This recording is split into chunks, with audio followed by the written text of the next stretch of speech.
Madam is selecting a wife for the eldest young master, and the young ladies in the capital are eagerly vying for the position. I was grilling freshly caught fish, its aroma wafting through the air, while Nanny Duan sighed at me. Once the estate has a mistress, your carefree days will be over. Yet here you are, still focused on eating fish, holding the fish tail between my teeth. I looked excitedly at Nanny Duan. Which family's daughter has been chosen? Can I beg her for mercy to let me leave? Nanny Duan pointed at my swollen belly and said I was dreaming an impossible dream. I thought to myself, one should still dare to dream. What if it comes true? My name is Holly, and I was once an ordinary maid in the Yang estate. But 4 months ago, on a dark and windy midnight, young Master Julian Yang stumbled back from outside. Always disciplined and proper, he seemed possessed that day and pinned me down as I was making the bed.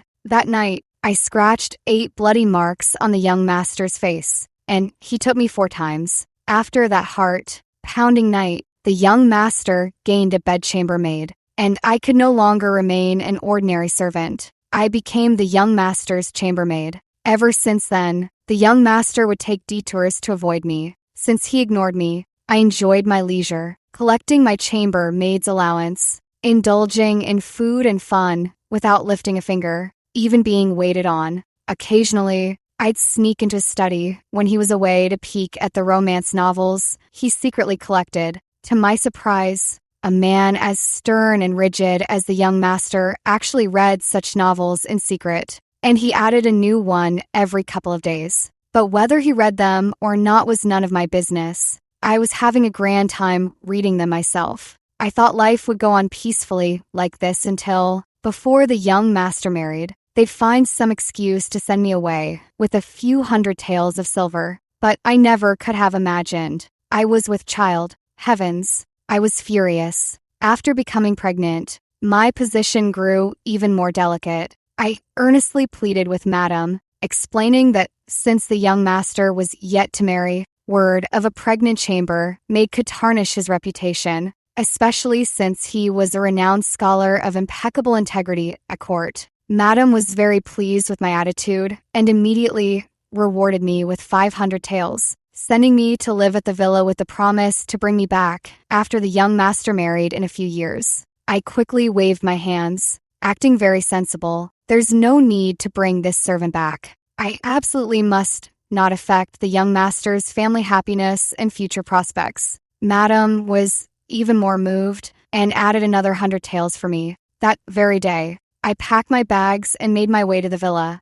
Life at the villa was even freer than I had imagined. 200 acres of lush green land stretched before me, with a small stream behind the house where you could see the fish swimming clearly in the water. Nanny Duan, who was assigned to look after me, had expected me to weep and complain, but instead, I acted like a monkey returned to the forest, which left her utterly astonished. Aren't you worried the young master might never bring you back? It would be best if he never brings me back. I have no desire to be a bed chambermaid. Life at the villa was incredibly comfortable, but my days of eating, drinking, climbing trees, and catching fish were cut short when the young master arrived. When he arrived, I was perched in the tree picking mulberries, eating as I plucked, my face smeared with dark purple juice. The young master looked up at my mulberry-stained face, while I looked down at the blood gushing from his chest. "Hey, young master," I waved at him. The young master twitched the corner of his mouth and collapsed to the ground with a thud. I called for Nanny Duan, and together we dragged the young master home with immense effort. I swear, it was the second most exhausting task since I transmigrated into this maid. The first was that night the young master had me 4 times. The young master had arrow wounds in his shoulder and chest, and he forbade us from calling a doctor, so I had to tend to him myself. Though it was a doctor in my past life, pulling out arrows barehanded was a first for me. Fortunately, the young master was robust. After 2 days of high fever, he woke up. He asked me who treated his wounds and who changed his clothes. If you're asking about the wounds, it was this servant. And the clothes? Changing clothes. Still a servant. I carried the thoroughly crushed medicinal herbs and yanked off his blanket. intending to change his dressing. I noticed the young master was quite easily embarrassed. Then why was he so fierce that night? Thinking about that night made me furious, and I couldn't help applying the medicine a bit too roughly, causing the young master to break out in cold sweat from the pain. Holly, when you changed my clothes, did you happen to see a letter on me? I put it under your pillow. The young master quickly retrieved the letter, turning it over repeatedly to confirm it wasn't damaged before sighing in relief. I glanced at it. The letter had a pale pink envelope with delicate, elegant handwriting that clearly belonged to a woman. Who would have thought the young master was such a romantic? Holly, the young master suddenly called out to me, "Come back to the mansion with me. Since you're my person, I absolutely cannot let you suffer here." I sincerely declined the young master's offer, and with tears streaming down my face, I analyzed the pros and cons of taking me back to the mansion, finally summarizing my stance and viewpoint. If you truly worry about this humble servant and the child in my womb,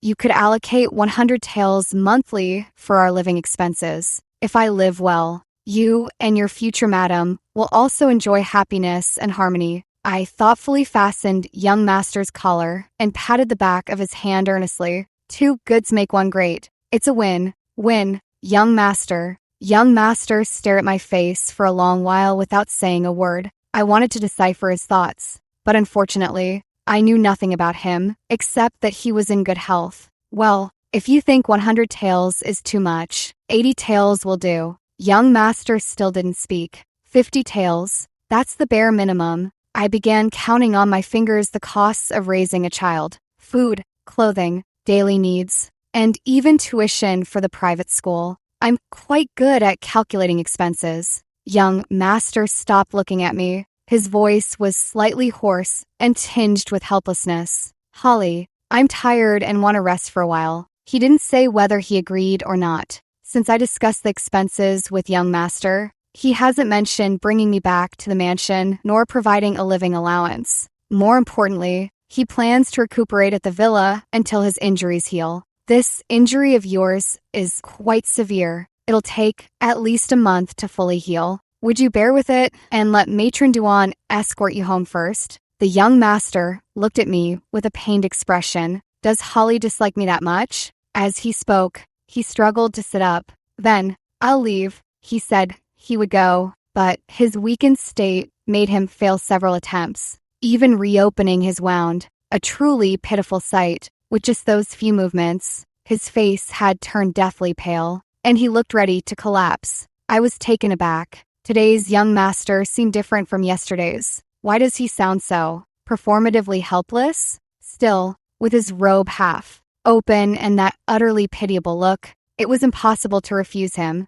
No, this servant doesn't dislike you at all. After persuading him for a full quarter-hour and swearing my loyalty, the young master finally relented and lay back down. Rest well. I'll go prepare some chicken soup for you. The young master gazed weakly at me and nodded. Then, I'll trouble Holly. My protective instincts were practically overflowing. After the chicken soup was ready, she called for the young master to get up and eat, but he couldn't sit still. Nanny Duan came up with an idea. Holly, you sit behind the young master and hold him, and I'll feed him the chicken soup. Me, hold him? Isn't that inappropriate? I looked at the young master, and he looked at me. Nanny, Duan whispered in my ear. What are you being so shy about? The young master is your man, just like a husband. There's no need for shyness between a married couple. Besides, once the young master recovers his health, won't you be the one to enjoy the benefits?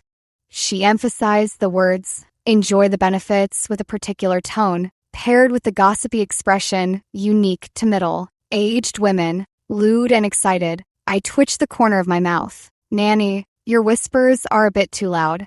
Not only could the young master hear, but even eavesdroppers outside could catch every word clearly. In the end, I had no choice but to sit behind the young master and hold him, while he leaned against my chest. He was very tall, whether standing or sitting, much taller than me, so, having such a colossal figure delicately and weakly leaning into my arms created a strangely thrilling dissonance, both for me and for Nanny Duan. Nanny Duan grew even more excited. splashing chicken broth several times onto the young master's lapel. By the time the bowl of chicken broth was finished, the young master's clothes were completely unwearable. Nanny, Duan said apologetically, "The clothes are soiled. Would you be so kind, Holly, to help the young master change?"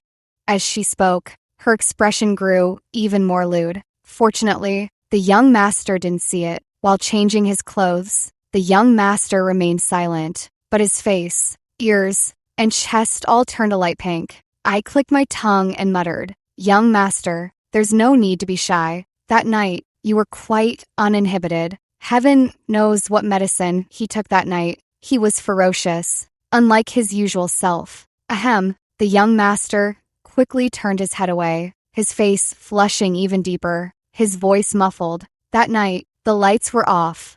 Somehow, his tone even carried a hint of regret. I must have misunderstood. After all, the young master has an aloof persona and never gets close to women. I've worked in his courtyard for over a year, and he's barely spoken a few words to me. To be honest, the young master is actually quite a good person. He's very lenient with servants. He caught me twice sneaking his snacks and peeking at his books. Yet, he never scolded me. The young master is also a true gentleman. For a few months, I wanted to earn some extra money and secretly wrote a risque romance novel. I wrote over a dozen pages and accidentally left it in his bedroom while working. When I went back to look for it, he returned it to me without even flipping through it. "Holly, when you sleep at night, do you hear something grinding its teeth behind the house?" The young master asked me. As he said this, his eyes were filled with fear. "I haven't heard anything. There are no wolves or other wild animals here," I replied. The young master's gaze shifted, and he added, "Holly, my injury. You mustn't tell anyone. I'm afraid someone might come looking for me, to hunt me down." I wanted to advise him that if it's so dangerous, he should leave sooner rather than later. If someone comes to hunt me down, I'm all alone now, unarmed, and with no one to protect me. The young master looked at me and sighed. "Holly, I looked at him, not quite understanding. "No one protects me," he repeated, sighing. "A useless person like me. Isn't it best to die outside and avoid troubling others? If you don't mind, shall I protect you, young master?" Since he's so self-deprecating, out of basic decency, I ought to offer politely, "Then, thank you, Holly." The young master didn't hesitate at all, immediately shifting inward on the bed to make room for me. "Let's rest early." Something about this fell off to me. I declined the young master's offer and gave him sleeping pills instead. Hearing teeth grinding is a sign of poor sleep quality. "Tonight, you definitely won't hear it." I thoughtfully tucked the young master in and, under his resentful gaze, closed the door and left. But unexpectedly, that night, I also heard teeth grinding. The sound was eerie, though nothing was by the bed. It felt as if it echoed right by my ear. Summoning courage, I went out to check, but the courtyard was empty. Yet, when I returned, the sound resumed, so I had no choice but to seek out Nanny Duan. Nanny Duan was sleeping like a log, her snores blending with my knocking into a chaotic symphony. I shouted for a full quarter-hour without rousing her in the slightest. After another quarter-hour of agonizing deliberation, I hugged my quilt and pushed open the young master's door. The young master slept deeply, occupying only the inner side of the bed, as if deliberately leaving space for me. I tiptoed to lie down, since he was sound asleep and wouldn't wake before 7 a.m. I'd just leave early to avoid detection. The young master smelled oddly pleasant. After some restless thoughts, I drifted off. Half dreaming, I faintly heard someone speaking to me. I couldn't recall what was said, but I vaguely muttered something like, "Why marry in a feudal society? Isn't life hard enough?" The person seemed to sigh, and then everything fell silent. Waking in the morning, I pondered a while and called to the young master, but he remained deeply asleep. I had full confidence in my medicinal skills. He absolutely wouldn't wake before the designated hour. As for last night, that must have been a dream I had because I was desperate for money. Early in the morning, Nanny Duan said she had to return to the mansion for something and asked me to take good care of the young master. The young master was no different from yesterday. still too weak to take care of himself. And as night fell, he didn't invite me to sleep with him out of fear. Instead, it was me who couldn't sleep out of fright in the middle of the night. So I quietly went to his room again. Just like last night, I tucked myself under the covers and suddenly realized something. I hadn't given the young master his medicine tonight. Just as I belatedly decided to leave, the young master woke up. At first, he looked at me in confusion, then his gaze gradually cleared. "Hey," I waved at him. "I got lost on my way to the bathroom. Do you believe me?" As I got up to leave, the young master suddenly wrapped his arms around my waist from behind and murmured, "Don't go." My mind went blank, and my heart raced wildly. "Stay calm, Julian Yang." I knew I was dreaming. The young master's voice was soft, pressed against my back, his breath light as he murmured, "It's not bad to be in a dream."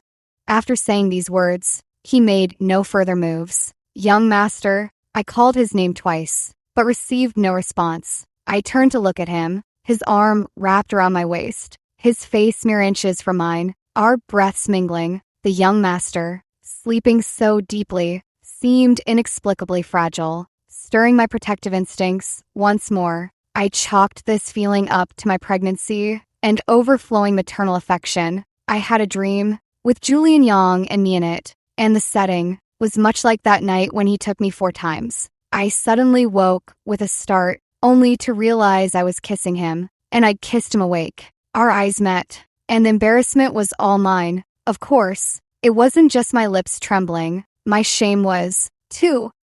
Sorry. I racked my brains but couldn't find a way to explain myself. Julian Yang's cheeks flushed slightly, his eyes gazing at me with a dewy softness. I felt as if my soul had been captured, only snapping back to reality when his lips met mine. His kiss was gentle, delicate and lingering, like raindrops suddenly falling under a warm spring sun. Soft, fine, and carrying the unique fragrance of spring. I don't know how long it lasted, so long that I thought he was about to take me, but then he simply began gently stroking my back. "Holly, why don't you want to come back to the estate with me? I don't want to be a concubine." After this brief exchange, Julian Yang sighed softly, drew me into his embrace, and continued to gently stroke my back. After a long while, he said, "I'm sorry, I didn't think it through properly. It's not really your fault. After all, you weren't in control that night either."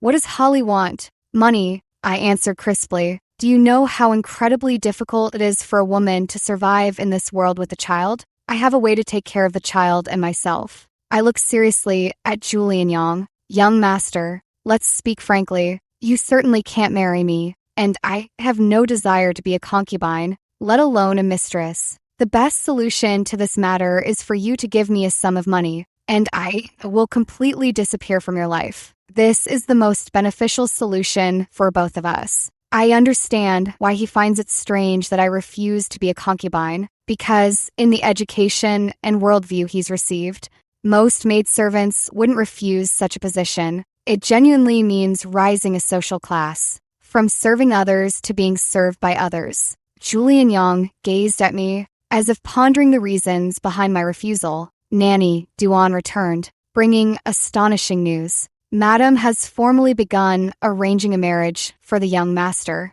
She told me this with a tense expression while I was crouched by the stream, grilling fish. I didn't respond after her long speech, and she grew furious. "Once the young master marries and the young mistress enters the household, your days of ease will be over." I handed Nanny Duan half a fish. She had no appetite, but I ate with relish. "Nanny Duan, do you think after the young mistress enters the household, I could beg her for some money to send me away?" Nanny Duan pointed at my slightly protruding belly and said I was dreaming. "The Yang estate is a noble family, though having a bastard son first is bad for the young master's reputation. Since Madam kept you, it means she values the lineage more. You're carrying the Yang family's child. She would never let you leave." I frowned, pondering deeply for a moment. "What about after I give birth?" Nanny Duan stared at me in shock. "You mean you'd leave the child with the Yangs and go alone after delivery?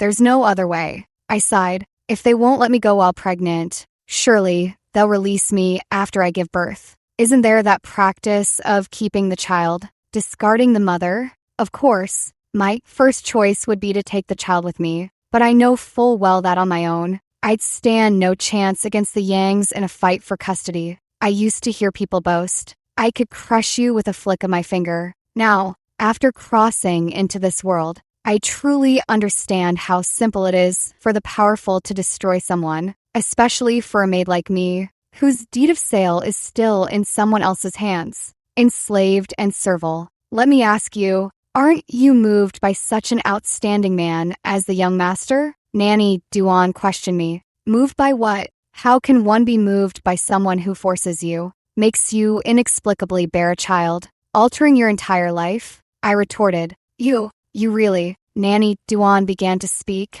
but suddenly fell silent, bowing towards someone behind me. Young master, Julian Yang, held the watermelon I had fussily demanded to eat yesterday, fine beads of sweat on his forehead, a smile lingering on his pale face. I lowered my eyes without any extra reaction, for I knew he had arrived, and those words just now were deliberately spoken. Julian Yang left, leaving me 5,000 taels before he went. With these 5,000 taels, as long as I don't start a business, it's enough to last me a lifetime. Nanny Duan felt a mix of frustration and disappointment in me, believing that once I entered the Yang estate under young master's protection, no future mistress could ever trouble me. Flowers don't bloom forever, and men are even less reliable. Nanny, only the silver tucked in your own pocket is truly dependable. Nanny Duan stopped responding to me. However, I suspect Julian Yang had given some instructions, because life for Nanny Duan and me improved noticeably. Whenever there were any fresh or exotic delicacies in the estate, a portion would be sent to us. The Yang family was an established lineage. Since the grandfather's generation, they had served as high officials in court. Now the master held the position of prime minister, and young master, despite his youth, was already a close aide to the crown prince. Once the crown prince ascended the throne, young master would undoubtedly become prime minister as well. If you let young master slip away, you'll never find such a fine man in this lifetime. Nanny Duan chided me while peeling grapes for me. The nights were a bit warm for sleeping, so I fanned myself while enjoying the cool evening breeze in the courtyard. The summer night sky was breathtakingly beautiful, almost unreal, a vast expanse of starlight, the heavens awash in silver. Thinking back, I don't recall ever seeing such a beautiful night sky. In my previous life, working day and night without rest, I rarely even glimpsed the sun, let alone the starry sky. Who's there? I kept feeling someone was outside the courtyard, but whenever I looked, no one was there. To my surprise, starting the next day, the Yang estate began delivering ice blocks to me every morning and evening, which greatly relieved the summer heat. Before long, it was year-end, the weather turned cold, and the estate sent 2 carts of charcoal. While chatting with the charcoal delivery woman, Nanny Duan learned that Julian Yang's marriage had been arranged to Mississippi Lane, daughter of the Marquis of Baran. Not only is Mississippi Lane of noble birth, but she's also exceptionally learned, a renowned talented lady in the capital, and her beauty is top tier. Everyone says Mississippi Lane and our young master are a perfect match. His talent complements her beauty. Madam is overjoyed. She's already hired craftsmen to renovate the young master's courtyard before the new year. Right after the engagement was settled, Nanny Duan gave the delivery woman a basket of eggs, and the woman left happily. Once the old woman left, Nanny Duan turned to look at me and sighed. During dinner that evening, she couldn't hold back. The young master hasn't visited you in half a year, and he's about to get married soon. I suppose you're quite pleased now. Not entirely, I replied contentedly while eating roast chicken. If he returned my deed of sale to me, then I'd be truly satisfied. Nanny Duan snorted and went back to her room. A branch snapped outside the door. Startled, I opened it. Only a trail of footprints marked the snow, but no one was there. However, a basket of pomegranates had been left at the doorstep. A few days earlier, I'd been craving them and fussing to eat some. Nanny Duan couldn't find any, so she asked the old woman who delivers vegetables from the main estate. I hadn't expected them to arrive today. So sweet. With one bite of pomegranate, I felt completely refreshed. Holly, Auntie Wong stumbled to my door, knocking frantically. I opened it and was shocked to see her covered in mud. What happened? How did you get so muddy? Auntie Wong wept. My little grandson went to feed the ox and got gored in the stomach by its horn. His belly was torn open. We called a doctor, but the doctor took one look and left. I truly have no other options. Holly, I beg you to come see him. This aunt will kowtow to you. I'd often treated villagers over the past 6 months, but after my belly grew large, Nanny Duan forbade me from going out, so people gradually stopped coming. Wait for me. I'll get my medical kit. I set down the pomegranate, grabbed the kit, and instructed Nanny Duan, who came chasing after me, to bring a flask of strong liquor. Surgical procedures carry great risks. I can only do what's within my capabilities. Besides, given the child's injuries, whether I treat him or not, he likely won't survive. We might as well try every last resort, from dusk until midnight. After doing everything possible, I was so exhausted my legs swelled up. After staying up all night, as dawn approached, the child unsurprisingly developed a fever. We're short on medicine. Go into the city and try to buy these. I don't know if they'll be available. I wrote a prescription for them to fill. The Wong family went to the city and returned, saying they'd visited over a dozen clinics and pharmacies, but none had the medicine I needed. I gazed at the feverish child and sighed. Even the cleverest housewife can't cook without rice. Now, we could only leave it to the child's fate. Suddenly, someone dressed as a servant boy called out from outside. Is this the Wong residence? I've brought the medicine you requested. How? How is this possible? How do you have it? The Wong family stammered incoherently. The servant boy glanced at me and said cheerfully to them, Don't worry about the details. Just focus on saving the child. I examined the medicine and pondered. These herbs were rare and precious, unavailable in the capital's pharmacies. I suspected they likely came from the Imperial Palace's medical stores. The only one who could obtain such medicine and deliver it to us was Julian Yang. I recalled the words I said to him the day he left, and a dull ache settled in my heart. After 3 days of care, the child's fever broke, and he woke up. The Wong family expressed endless gratitude, and my reputation as a skilled healer spread far, drawing patients from neighboring villages, seeking treatment and remedies. I treated everyone I could. Nanny Duan, seeing that my pregnancy remained unharmed, did not stop me, saying this was accumulating blessings and that the Bodhisattva would surely protect me and my child in the future. After spending more time together, Nanny Duan understood my temperament and stopped bringing up returning to the estate. Now, she only hoped that when the young mistress entered the household, she would treat me well. I spent the new year with Nanny Duan. However, the Yang estate sent over many gifts. Madame had her personal maid deliver new clothes and jewelry to me, and the young master's attendant Dawn brought me a New Year's red envelope containing a surprising 1,000 taels. I was overjoyed. This is your New Year's money. I slipped 50 taels to Nanny Duan. We're both rich now. Nanny Duan refused the money and even rolled her eyes at me. I'm old. I don't eat much or need many clothes. You save this money properly. Your road ahead is still long. I still secretly placed 50 taels under her pillow. After the new year, my due date drew closer. Madame came to see me once and left 2 midwives here. Not only that, she had prepared everything needed for the child and for me. Nanny Duan asked Madame about Julian Yang's wedding date. Madame glanced at me and didn't beat around the bush. The 18th of May this year. However, His Majesty's health has been poor lately, and the Crown Prince has taken charge of the court. The young master has been busy assisting him. I haven't seen him for 7 or 8 days. The young master is capable. It's good that he's busy. Very good, Nanny Duan said with a smile. Madame called me aside to speak. I know that last year at the end of April, he stayed here for a month. It seems his heart favors you. He's a man of restraint and propriety, much like his father, never shows emotion on his face. Yet he acts differently toward you.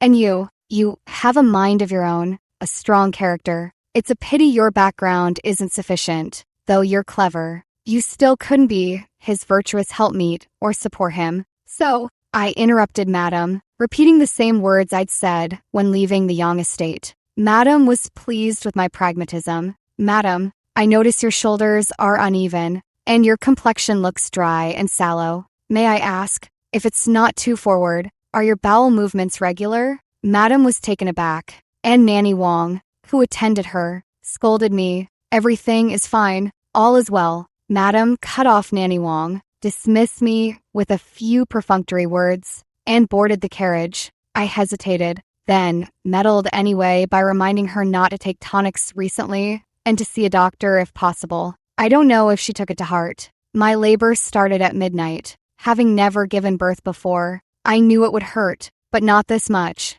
While still lucid, I repeated the precautions to the two midwives and had Nanny Duan keep an eye on them. Right after saying this, the pain intensified sharply. Just before dawn, after my cries filled the room, and I'd imagined dozens of gruesome deaths for Julian Yang in my mind, my daughter came crying into the world. Nanny Duan picked up the baby and turned to leave. I called out, I haven't even seen her yet. Where are you taking her? The young master is outside, Nanny Duan said with a smile, just letting him take a quick look. We won't step out. I was astonished. I hadn't expected Julian Yang to be waiting at the door. The young master was overjoyed, saying, the little miss looks just like you. So beautiful. Nanny Duan was grinning from ear to ear. The young master holds you in his heart. You know, he had the city gates opened at the hour of the ox, rode here on horseback, and stood outside all night.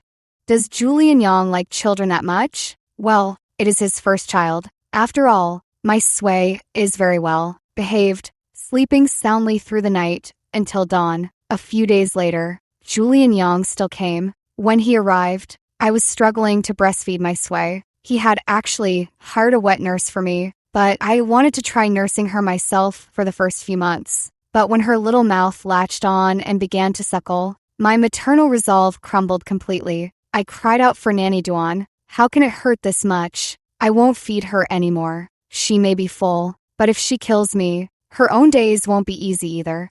Nanny Duan scolded me for being stubborn, then laughingly took my sway to the wet nurse. A moment later, she rushed back in, beaming. The young master is here. He was just at the door. Did he come in to speak with you? I shook my head. Nanny Duan chased after him, but Julian Yang had already left. He gave my sway a formal name, Winnie Yang. Winnie Yang. It sounded quite pleasant. I rested against the headboard as Nanny Duan returned, sighing, Holly.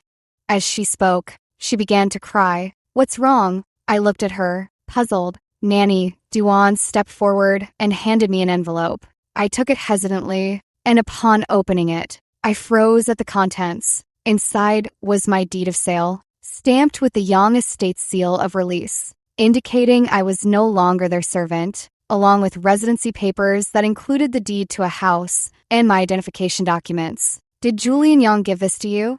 Yes. Nanny Duan wiped her tears. He said, this is what you wanted. He prepared it back when you were pregnant and is giving it to you now. From now on, whether you stay or go is up to you. I lowered my gaze to the documents in my hand. When you have time these next couple of days, please go see where this house is, and if anything needs preparing in advance. After the full month, we'll move there. It'll be home for me and my sway from then on.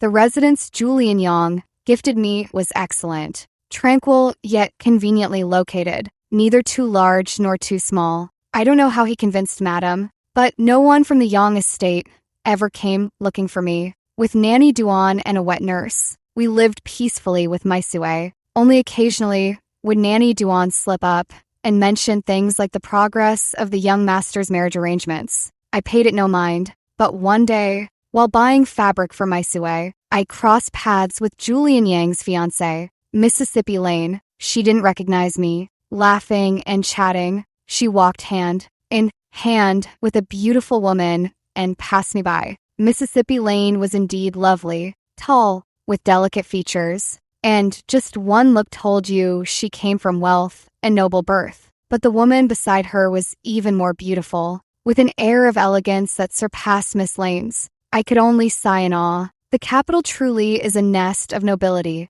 After seeing Mississippi Lane, Nanny Duan never again suggested I return to the Young estate. From a servant's perspective, you wouldn't last 3 rounds under her watch. Indeed, she was trained from childhood. Managing concubines and disciplining servants are tasks she handles with effortless mastery, I remarked with a light laugh. Nanny Duan continued to scold me with exasperation, as if I were a hopeless case. That night, as I slept, the courtyard gate suddenly rattled under thunderous knocking. Nanny Duan went to answer it, and I rose, draping a robe over my shoulders. The door opened to reveal Julian Young stepping inside. It had been a long time since I last saw him. He had grown noticeably thinner, yet carried himself with greater sharpness and composure. Coming so late, has something happened? I asked him. Julian Young was not one to act rashly, without urgent matters. He would never seek us out in the dead of night.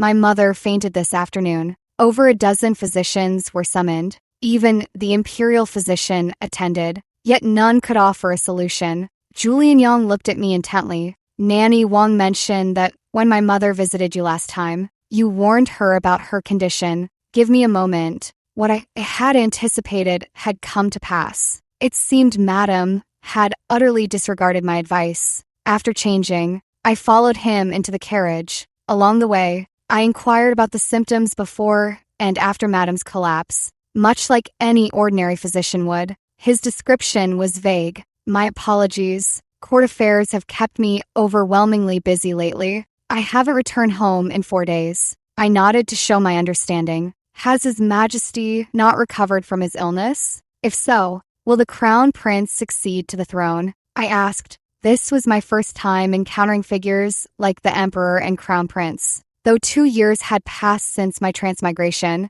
imperial power still felt like a distant, illusory bubble beyond my reach. It's not that simple. Julian Young didn't consider discussing these matters with a woman like me useless. Recently, some at court have been questioning the Crown Prince's origins. Julian Young said that when the Crown Prince was born, palace rumors suggested he might not be the Emperor's biological son. The rumors followed a plot similar to swapping a royal infant with an ordinary child. Is there any evidence? I asked. None, but rumors are fearsome, especially when they concern imperial bloodlines. Julian Young looked at me. Are you and my sway living well? I said, we're doing very well, with plenty of money and leisure. Julian Young laughed. His smile was always gentle, like a clear spring stream, putting people at ease. Madame's illness is both complex and not complex. Though it seems simple, it's actually quite complicated. Her condition was caused by a thrombus dislodged due to constipation.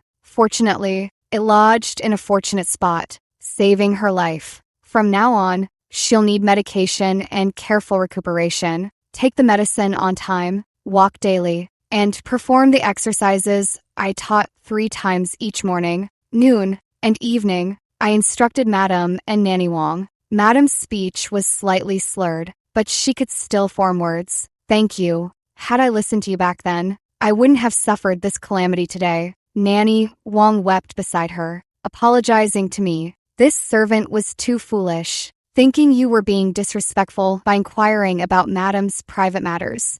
Holly, I'm truly sorry. I smiled and said it was fine, explaining that in a doctor's eyes, whatever patients think is normal. Julian Young escorted me out. Passing his courtyard, I noticed a newly planted mulberry tree outside and looked at him questioningly. I planted it last year. Not sure if it will bear fruit this season, but if it does, I'll send some to you. I was momentarily stunned, lowering my gaze. Young master, there's no need for this. You're to be married soon. Such gestures would be unfair to her. Julian Young stood with his hands behind his back, silently watching me. The April breeze was warm and gentle, yet he exuded a detached chill. After a long while, he gave a slight nod. Let's go. I'll escort you.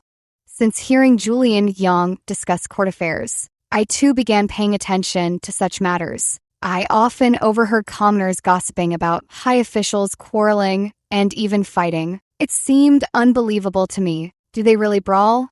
Not physically, but their arguments are no less intense than us common folk, insulting each other's ancestors for 18 generations without a single curse word. I click my tongue in amazement. Even highly educated officials are still human. After all, as May arrived, court disputes grew increasingly frequent, and even the eldest princess gained more vocal support. Though a woman, her royal bloodline was pure, earning her many backers. Uneasy about potential conflict between the crown prince and the eldest princess, I decided to stockpile food. Like mice, Nanny Duan and I went out daily to discreetly gather supplies. That evening, Nanny Duan and I were each carrying 2 bags of flour back when, unexpectedly, while the streets were fine on our way out, they were suddenly blocked on our return, forcing us to quickly duck into an alley. Little did we expect worse luck. There was a fight happening in the alley. 1 against 6. 6 in black clothes. 1 in white. The one in white moved swiftly, wielding a sword with exceptional skill, coldly delivering fatal strikes to the throat. When blood sprayed from the black-clad men's necks, not a single drop touched him. His white robes remained spotless. Clearly, he had calculated every angle. It was an eye-opening sight. Nanny Duan was terrified, pointing at the figure in white and crying, "Is that the young master?" I paused. It really was. But the gentle, frail-looking Julian Yang actually possessed such formidable martial skills, killing with such clean efficiency, like the king of hell himself. The contrast was so stark it took me by surprise. "Let's go. It's not safe here," I urged, pulling Nanny Duan along. She worried. "Will the young master be in danger?" I didn't know if he was in danger, but staying there would definitely not bring us happiness. But as luck would have it, before we could even leave the alley, we were stopped by an injured man in black. His gaze swept over Nanny Duan and me, finally settling on me. He grabbed me, pressed a knife to my neck, and turned to face Julian Yang. "Don't move, or I'll kill her." My helpless, fearful, panicked, and uneasy eyes met Julian Yang's. His indifferent expression turned icy the moment he saw my face, his eyes blazing with intense killing intent. "A mere passerby. Do you think you can threaten me?" Julian Yang advanced with his sword, and the man in black, clearly afraid, retreated while holding me captive. "Brother," I couldn't help but advise the man in black. "Let me go. I'll cover for you, and you can escape quickly. There's still a chance for you to survive. Using my life won't threaten anyone. I'll only become a burden to you." The man in black had quite a temper. He struck my shoulder with his elbow, and my left shoulder instantly went numb, the pain so sharp that tears streamed down my face. Julian Yang's eyes were bloodshot, and in that instant, he surged forward with his sword, striking the black-clad assailant's wrist. The next moment, I was in his arms as the attacker swiftly swung his blade toward us. It didn't hit me, because Julian Yang blocked it for me. He grunted in pain, then turned and finished off the black-clad figure. "Are you all right?" he asked me. "I'm fine. Where are you hurt?" I asked him. "My back." Julian Yang leaned on my shoulder. "It hurts, Holly." "It must. That was a heavy blow. I hope it didn't hit bone." "I don't want to go home. My mother is ill. It would frighten her. Just leave me here." He leaned against me, trying to push away. "Someone will come for me." I sighed and supported him. "How about you come to my place?" "Is that all right?" he asked. "You dislike me so much. Would me staying make you hate me even more?" "I don't dislike you. How could I? Hurry, let's go. This isn't a safe place to linger."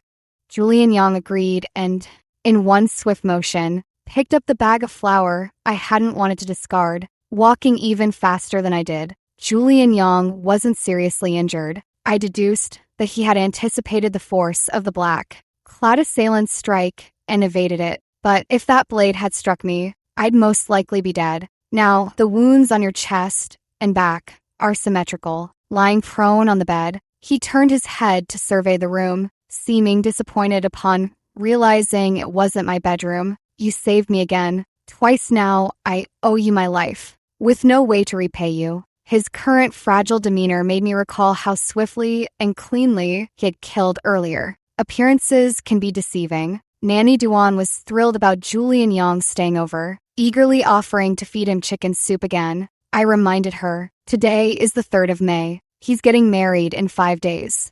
Nanny Duan awkwardly squatted in the courtyard and fell silent. This time, Julian Yang stayed only one day and night. He left the next day, but before going, he secretly hugged my sway behind my back, thinking I didn't notice. Though I knew all along, he stayed up all night, secretly bringing my sway to my room, where father and daughter remained by my bedside until dawn. Who knows what was going through his mind? On the 6th day of the 5th month, the Yang estate delivered the betrothal gifts, a lively affair, with firecrackers echoing through the streets loud enough for even me to hear. Nanny Duan went out to watch the excitement, but returned shortly after, looking somewhat embarrassed. By dusk on the 7th day of the 5th month, the capital suddenly fell silent, as if someone had pressed pause on a television from a past life. A sense of foreboding gripped me. I had Nanny Duan help me lock the courtyard gate, then instructed her to take my sway and the wet nurse into the cellar, forbidding them from coming up until I gave the signal. My intuition proved right. The sounds of clashing weapons erupted in the night. I cracked the door open just a sliver and immediately spotted Dawn, Julian Yang's usual attendant, along with 4 guards from the Yang estate. The young master ordered us to protect you. Don't go outside. The situation has turned, Dawn said urgently. I asked in a hushed voice, is the young master at the palace? He's at the palace. The eldest princess has rebelled. She's forcing her way into the court tonight. I had Dawn and the others come into the courtyard. Everyone stayed silent, waiting for dawn. The fighting continued without pause. In the latter half of the night, a blood-soaked regular attendant from the Yang estate came banging on the door, saying the eldest princess had taken people to the estate. Everyone was terrified hearing this. Dawn asked, are Madam and the master unharmed? Julian Yang made arrangements before entering the palace. No one was left at home. The house is fine, but the Marquis of Baran's mansion isn't doing well. The eldest princess has captured the Marquis in Mississippi Lane, likely to threaten the young master. Dawn gave me a strange look. My heart skipped a beat as a thought, illogical and sudden, sprang to mind. Julian Yang stopped visiting me, never spoke of bringing me back, never mentioned our future again. Was he protecting me? Did he foresee tonight? After thinking it over, I dismissed the idea. The night passed in fear and dread. I worried for Julian Yang, afraid he and the crown prince wouldn't prevail against the eldest princess. I feared she'd kill too many innocents. And I even grew concerned for the Marquis of Baran's household. Mississippi Lane was quite innocent. She was merely engaged. Yet the eldest princess used her as a bargaining chip, capturing her to threaten Julian Yang. Dawn finally broke. Dawn went out and returned half an hour later, bursting with excitement. We won. The crown prince won. What about the young master? I asked. He's fine. Everyone is fine. Dawn's eyes reddened with emotion. Let's go home and check. The master and madam are still there. I urged them to hurry. And I also brought Nanny Duan and my sway up. I wonder how the young master is. Swords and spears have no eyes. And worse, his wounds haven't healed yet. Nanny Duan fretted anxiously. I'm worried too. The injury on his back hasn't closed, so fighting must have been difficult for him. Holding my sway, I waited until late afternoon, when suddenly the courtyard gate was knocked upon. I went to open it, and Julian Yang stumbled inside. I quickly caught him, breaking into a cold sweat from fright. Julian Yang, how are you? Injured again. Julian Yang held me, resting his head on my shoulder, and said, I'll have to trouble you once more. I treated the torn, old wound on his back, then noticed a fresh injury on his arm. He gazed at me with a fragile, pleading look. This wound. I frowned. What's wrong? Julian Yang looked at me puzzled. Is there a problem? I looked at him, then at the sword he had placed on the table. Young master, I am a physician. He nodded. I know. I also studied forensic medicine. Coroner's autopsy techniques. He remained confused. There's a difference between wounds self-inflicted and those caused by others. The injury on his left arm was self-inflicted. He was about to speak, but closed his mouth upon hearing me, his voice growing even weaker. Holly, check if I have a fever? The old wound on my back is most likely infected, just as you said. He closed his eyes, his voice muffled. Holly, I'll rest for a while. I haven't slept for 2 days and nights. He truly fell asleep. He was genuinely exhausted, and also genuinely cunning. Today is the 8th day of the 5th month. I didn't ask about Julian Yang's marriage plans, but Nanny Duan couldn't resist bringing it up. Cancelled, Julian Yang said casually during the meal. Both Nanny Duan and I looked at him. I asked, Mississippi Lane was taken hostage by the eldest princess to pressure you. How is she? Is she all right? You care about too many people, Julian Yang said discontentedly. Even her? She's innocent. It's only natural I'd be concerned. Only you are innocent. Julian Yang tapped my head. In the upheaval of dynasties, no one involved is truly innocent. I later learned that the noble-looking woman by Miss Lane's side the day I met her was actually the eldest princess. She and the eldest princess were very close, having reportedly grown up together since childhood. Julian Yang didn't elaborate, but Nanny Duan found out that Mississippi Lane agreed to marry him, not for his sake, but for the eldest princess. The eldest princess's coup wasn't impulsive. She had plotted for a long time, even manipulating matters related to the late emperor's illness. I truly admire the eldest princess, as a woman in this world, to achieve such heights and command the loyalty of so many court officials. She is truly exceptional. As for the rest, one could only say the victor becomes king while the defeated turns outlaw. Was it luck, or was it fate? What about Mississippi Lane? Dead, Julian Yang stated in a flat, unemotional tone. After the eldest princess died, she held her body and slit her own throat. I was even more astonished. Holly, Julian Yang extended his arm to me, saying, my injury hurts badly. How does it hurt? I hurried over to check his injury. He described a whole list of ways it hurt, concluding by asking me to blow on it for him. Me. In the end, I couldn't resist him and helped blow on it for him. How utterly naive. Julian Yang was not coming home again. He stayed right here with me, lodging in the guest room, not even attending the morning court sessions. Every morning he handles court affairs, naps with my sway at noon, and after waking, sticks to my sway and me all day, chattering nonstop. I told him to go home, but he refused, saying he couldn't bear to leave Wheat Ear. I'm 21 and only have this one daughter. He glanced at me. You wouldn't understand the feeling of having a child later in life. I couldn't help but laugh at him for quite a while, not the least bit embarrassed. He circled around me with complete openness. Do you want to open a clinic? Julian Yang helped me sort herbs while I prepare mosquito, repellent incense, and heat relief pills. Since he was always within my sight anyway, I assigned him tasks. Do you need qualifications to practice medicine? I asked him. If you want to do it, that's enough. Leave the rest to me, he said lightly. My spirits lifted. I did want to open a clinic, but the high costs had kept me from seriously considering how to make it happen. Indeed, having backing makes all the difference. Just realizing that, he looked at me intently. Would you consider properly relying on me as your support? I rolled my eyes at him. Madam will still find you another marriage match sooner or later. What's the meaning of you clinging to me like this? Keeping me as your mistress? Julian Yang paused his movements and muttered, no one can control my marriage except you. What? I asked him, clearly. It's you who dislikes me, looks down on me, and refuses to marry me. Don't shift the blame onto others. He actually had the nerve to act wronged. I pressed down on his hand, applying the medicine. Wait, explain yourself clearly. How am I shifting the blame onto others? Wait, he grasped my hand in return. So, does that mean you're willing to marry me? I froze. I want to marry you, with a grand procession and a proper ceremony. I won't marry anyone but you. He glanced around the courtyard. If you prefer living here and don't want to formalize our marriage, that's fine too. I'll just move in here with you, as if I'm marrying into your family. Also, I'm sorry, he sighed. I was too impulsive that night. I understand if you hate me.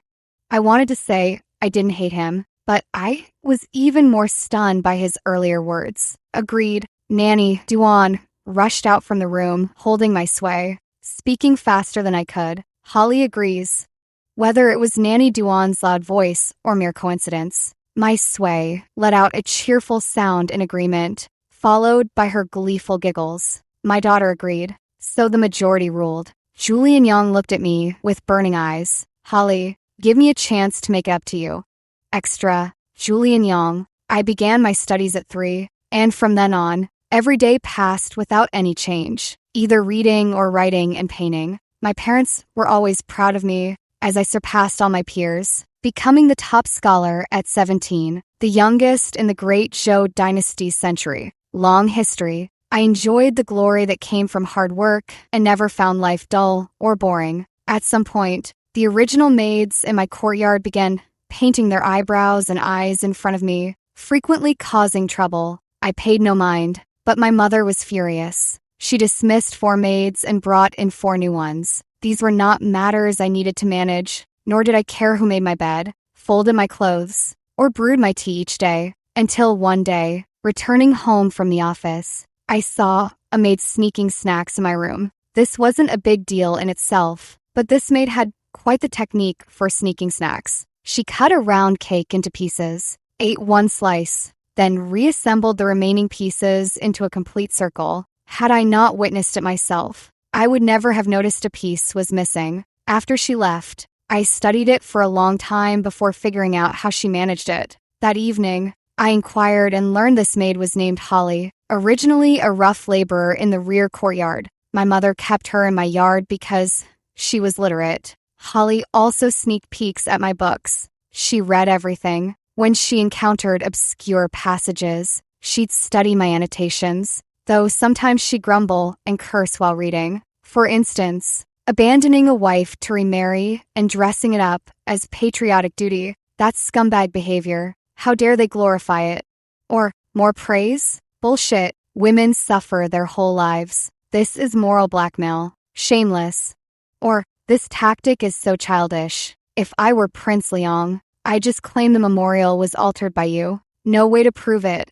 Her words were crude, but her perspectives were utterly fascinating. It was an angle I had never considered. One night, as I was going to bed, I spotted a storybook by the bedside, and for some reason, I immediately thought she must have written it. Her storybook was written. It made me blush. Far too unconventional and rebellious. Where did she learn all this? Who taught her? She isn't that old and hasn't even married yet. After I finished reading, Holly only then realized she had lost something. She rushed into the room just as I had taken off my clothes to bathe. She stood at the doorway, her eyes lighting up at the sight of my undressed self. I saw it clearly, but the next moment, she snatched the storybook away and asked if I had read it. Of course, I denied it. I am Julian Young. I would never read such a storybook. She was relieved and let out a long sigh. Before leaving, she couldn't resist stealing another glance at me.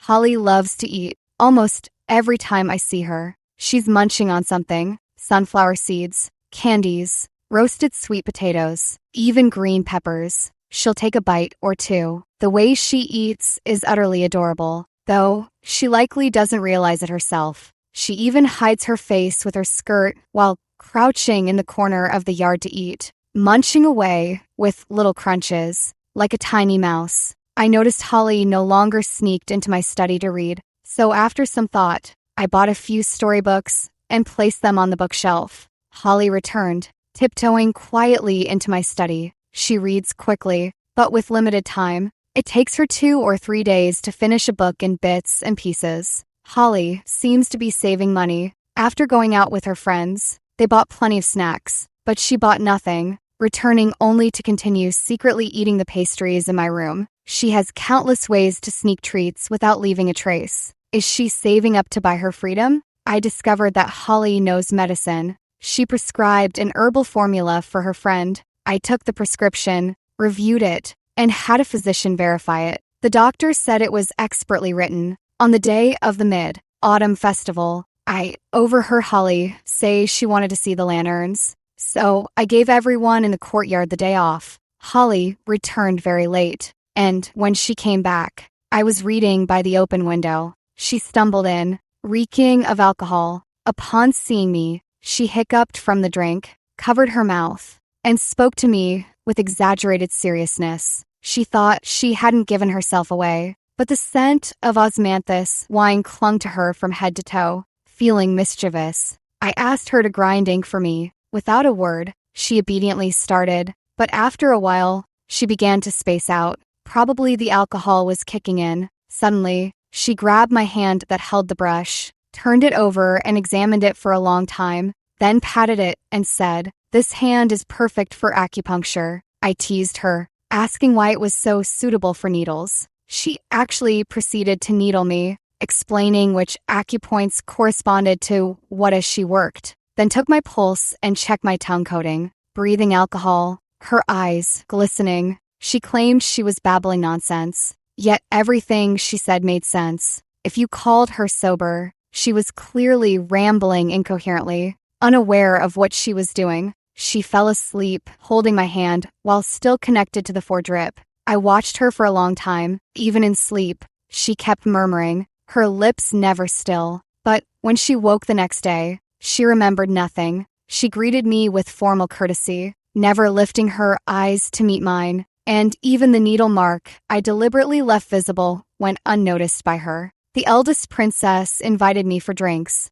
I knew her intentions, and she was aware of my relationship with the crown prince. Yet this didn't stop her from maintaining contact with me, still trying to win me over. I was cautious at the banquet, but vigilance wasn't enough. The tavern keeper came to toast and slipped something into my drink. After the wine went down, I felt a strange heat rise from my abdomen to my chest, and my consciousness began to fade. I knew Miss Lou from the Marquis of Baran's mansion was in the private room next door. Once I lost control, Miss Lou would appear. The eldest princess wanted Miss Lou to marry me, believing that binding me through marriage was the best way to secure my loyalty. I still managed to escape, stumbling my way back home. It must have been fate. I saw Holly in the room, humming a tune as she made my bed. When she turned to look at me, her dewy eyes held surprise and curiosity. She asked me, "Young master, are you drunk?" I tried to restrain myself from walking toward her, but if it were anyone else, I might have had better control. Yet, facing Holly, resisting was nearly impossible. But she came to me, supporting my arm. Her hand rested on my wrist, cool to the touch, bringing me a comfort I had never known before. After that, things spiraled beyond my control. Holly became my chambermaid, and I was overjoyed. Every day, after leaving the office, I rushed home, eager to see her. Holly was pregnant. I returned home before my duties ended, but to my shock, Holly told my mother she should be sent to the villa, saying it was for the best, a mutual benefit to send her away. It felt like a blow to the head. I had never imagined she didn't want to be mine, neither as my chambermaid nor my concubine. That day, while out on business, I was pursued and injured. As if guided by fate, I went to the villa. She was sitting in a tree, happily eating mulberries, her face smeared with purple juice, vivid and amusing. Her eyes were bright, like a wild monkey returning to the forest, like a bird freed from its cage. She was so joyful. I shamelessly stayed at the villa. She treated me politely, and even upon seeing the eldest princess's pink envelope, she showed no reaction. However, she made it clear to me she did not want to be a concubine. Every maid in the world would leap at the chance to rise in status, but she simply refused. Only then did I realize that some women truly do not wish for it. I stayed up all night thinking, if she didn't want to be a concubine, then I would marry her, with a proper ceremony and full honors. She told Nanny Duan that she hated me. How could she ever love someone who forced her? Someone who changed her life against her will? I left money for her and departed the villa. Afterward, I would secretly visit her every few days. I liked her. Of that, I was absolutely certain, but it was confirmed that she did not like me. My mother arranged a marriage with Mississippi Lane of the Marquis of Baran's mansion, and I did not object, because this match could never come to fruition. Holly was about to give birth, and I had instructed Nanny Duan to inform me, without fail. I did not want to be absent when she needed me. She kept crying out in pain and cursing me. Fortunately, both she and our daughter pulled through the crisis. I gave her the deed of sale. Truthfully, I had long wanted to give it to her, but I feared she would leave once she had it. However, she was pregnant at the time, and leaving would have been perilous everywhere. It was better to wait until after she gave birth and recovered before letting her choose whether to stay or go. Still, I was cautious and arranged a residence for her in the city. As expected, she did not leave but moved into the residence, and I breathed a sigh of relief. The eldest princess was restless, so I cannot contact Holly for the time being. If the princess learned of Holly's existence, she would not spare her. Fortunately, everything passed as I had hoped. Holly and my sway are both doing well. She wanted to open a clinic, so I helped her establish one. Her medical skills were excellent, and she quickly gained a foothold in the capital. Everyone who saw her respectfully called her Dr. Sue. Those who saw me would also call me Dr. Sue's husband. I love that title. Holly agreed to marry me. I personally arranged everything: a proper matchmaker, a grand procession with 10 miles of red dowry to welcome her into our home. She asked me what exactly was so good about her, why I liked her so much. She didn't know herself well enough. She was like a bright pearl, a dazzling presence in others' eyes. Far from ordinary,